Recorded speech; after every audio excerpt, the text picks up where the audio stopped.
Hey, everybody, welcome to another edition of the FloridaHockeyNow.com Panther Postgame. I'm George Richards. Joining me tonight on this beautiful Saturday night in South Florida, beautiful night in Sunrise, David Dwork from WPLG Channel 10 on your dial, but number one in your heart. I love it. Yeah. Hello, David. Florida Panthers, big win tonight. They beat the Toronto Maple Leafs by a 3-2 score. They win in overtime. Brandon Montour with the goal. Comes off a really nice pass by Mason Marchment. We made Mason Marchment the number one star tonight. Mason Marchment played a huge role in beating his former team, the team that basically cut him loose. Yep.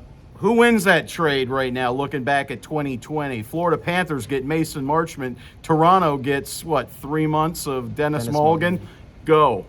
I'm going to have to go out on a limb and say the Panthers won that trade. I think Dennis Mulligan is playing in Switzerland right now, whereas Mason Marchment has been ridiculously good for the Panthers, nearly a point per game pace. And look at the plays he made tonight. I mean, this is a guy who's big, he's tough, and he's playing with soft hands. He's making these gorgeous saucer passes. It's really pretty impressive what they've done, and that is a man that's going to get paid this summer. Oh, yeah, absolutely. Mason Marchment tonight, just showed for all of Canada to see what a talented player he is, and he is definitely going to get a huge raise. I've been saying it. The Florida Panthers would love to keep him. He would love to stay here, but I don't think he can pass up the kind of big bucks that he's going to command on the open market. Florida just doesn't have the cap space, and I don't think it's going to be a big check. It's tough. I mean, when you're a team as deep as the Panthers, you've got a lot of money to hand out. They've been handing it out the last year and a half. You saw Bill Zito lock up a lot of guys last offseason. He's got Jonathan Huberdeau coming up. He's got a decision to make with Mackenzie Weegar. So there's going to be a shuffle, and there's going to be some guys that are going to be left out, unfortunately. And it probably Mason Marchment, hopefully not, but it just, the numbers aren't there, man. That guy's earned himself a really big payday. He certainly has. And I'm not disparaging Dennis Mulligan. I understand why the trade was made. Mason Marchment just, he was a project. We've talked about it before.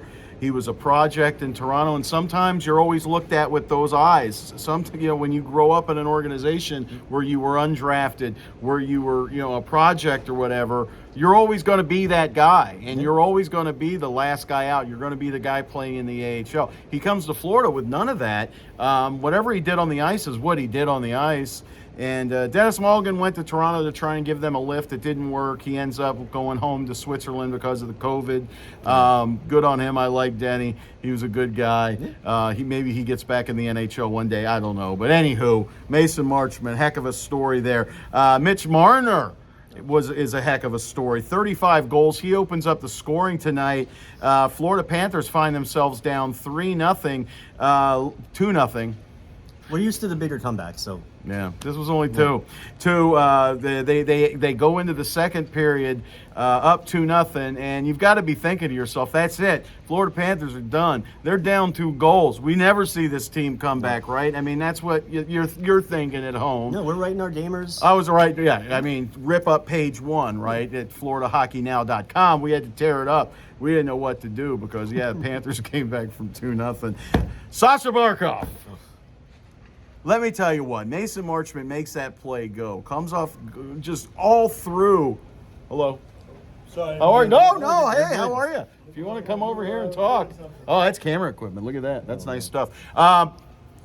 Mason Marchment just goes right through the Toronto defense and he loses it. He gets tripped up, loses the. Guess who's right behind him? Sasha Barkov. Boom. Florida Panthers down 2-1.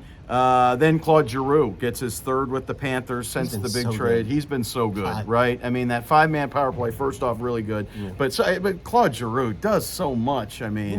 Just a phenomenal pickup for the Panthers. He doesn't make mistakes. He's strong as hell. He can't get the puck off of his stick. Yeah. He's so good along the boards. One of the things I've been most impressed with by Giroux is the little things, the way he wins board battles almost every single time. Obviously, we know he's great in the faceoff circle. Just another layer that he's added to this team. And he rats up the short shots Barkov, right? Or is it tall?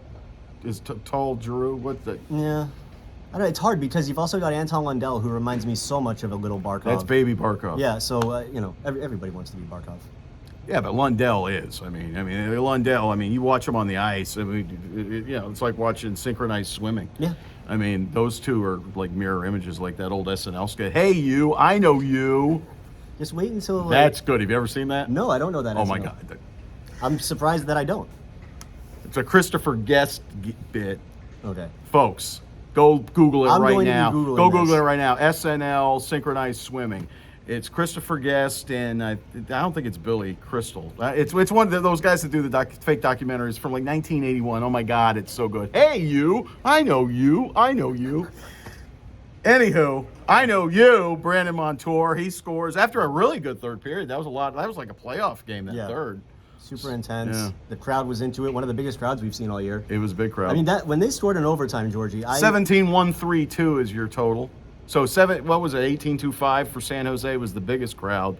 This one just over 17, so a good crowd. When they scored that overtime goal, I just thought to myself, "This is the loudest I've heard this building all year." Yeah, it was pretty loud. It was really, really cool. I wasn't able to be here for the San Jose game. I would assume that was pretty loud because that was a big comeback. Florida was down, 2 goals in the third, tie it up. Mason Marchman again, speaking of him, he was one of the heroes of that game. But just a really nice win for the Panthers. I don't even know if we've mentioned this. Franchise record, 13 straight wins. Yep. Last loss, March 27th to the Toronto Maple Leafs in Toronto, was 5-2. Panthers haven't lost since then, so it's been almost a month. They've beaten Toronto twice since then, come back to beat them both times. One time they were down 4 goals. This time only 2, so no sweat. Because I've been reading a lot of, people are like, oh, Panthers have been beating up a bunch of nobodies. But, I guess. But well, you play your schedule. And now, now they're beating somebody. And tomorrow night they're going to try to beat somebody else. And then, that's how it works. Tomorrow night here at the Sunrise Garden, the Tampa Bay Lightning come to town. So great seats still available here at the Auditorium. We got to talk about Sergei Bobrovsky before we end this video because he was so good. He a little shaky out of the gate, but man, he'd like to have save. that first goal back, absolutely. But he made every big save after that. Bob was terrific tonight. Oh, absolutely. Bob could have been one of the stars tonight because he really saved the Panthers' bacon. He gave up, the one bad goal, first shot of the game, 4 minutes in, the Mitch Marner goal. Okay, that was a bad one. He didn't give up another bad. He made some terrific saves. The second one went off. That went off Gudis' skate. Yeah, so blame Gudis for that one. I'm going to talk to that guy. We're going to have a conversation. I'm not going to wear my glasses. He had a couple really nice plays tonight. Gudis was terrific, too. I mean, he was very positional. He was in good position for that. The puck just went off his skate, so what are you going to do? No, just a lot of good performances from the Panthers. What did we get, Bob, tonight? 34 saves, I believe it was. Yes, 34 saves for Bob. Jack Campbell was really good for them. He has 32 for Toronto. Florida ends up out shooting Toronto 2-1 in overtime. A great defensive play down here in that overtime to keep it tied at 2. Yeah, that Barkov shift to start overtime was like a minute and a half, and he was just as fast back checking at the end of that shift as he was going in the O-zone at the beginning. Barkov is a beast. Unreal. And I'm telling you, I was talking to somebody up here. It was Goldie. You've got to be talking about Barkov as a Hart candidate. I mean, he's the MVP. Yeah. Sasha Barkov's unbelievable. Every wonder. single night he is in beast mode. He's like watching a video game. How many games did he miss? Like 10, 13 or 14. Games? And that's a little much. Yeah, if he had played, let's just say 10 of those, then I think he would be in the Hart Trophy conversation because his points would be up there with Hubie. Because the points per game for them, it's very similar. If you average how many, I think it's like 1.3 and 1.1. It's pretty close. But I mean, he's somebody that I think if he hadn't been hurt, he would absolutely be up there. But it's a little tough. Yeah, no, it's tough to do that. But my goodness, Sasha Barkov, what a year. And Jonathan Huberdeau, just a sick year. He gets another point. So he's 2 back of, what's his name? The guy in Edmonton? Yes. How do you pronounce it? Edmonton. I'm being told by my producer. Edmonton. Connor McDavid. Thank you. Thank you to the truck back in the back. Have you seen all our fancy stuff here? The hardest working crew in sports, man. They really are. Just all of us. You got a great crew at FHN. Yeah, we do. Yeah. We don't pay them nothing because it's just me. It's blood, sweat, and tears, man. It's dedication. Anyway, we're getting real close to that 1,000 mark. Don't forget, subscribe here Yes. on the YouTube channel, please. We're about to go live Let's with a bunch do of it for stuff. the playoffs, guys. Come on, tell your friends, get those subscriptions up, get Georgie over 1,000. Let's do it before the playoffs. Come on, you guys are dedicated Panther fans. Let's go. Tell your friends. Visit us at FloridaHockeyNow.com. We're going to have a big story tomorrow on Ben Sherratt. And then we'll have the advance for the Panthers play Tampa Bay here Sunday. So no morning skate video because there is no morning skate. Guys, they're not going to have a skate tomorrow. But we will be back tomorrow for the post-game show, and then off to the infield for the unofficial Florida Panther Fan Appreciation Night hosted by Florida Hockey Now. That'll be Sunday. Check your Twitter feed. I'll have more information on that. But after the game, Sunday night, just go to the infield. We're going to have a big party, and it's going to be a lot of fun. So anyway, for David Dwork, I'm David Dwork. You're George Richards. We'll see you guys later. Have a good night, everybody. We'll see you on Sunday. Bye-bye.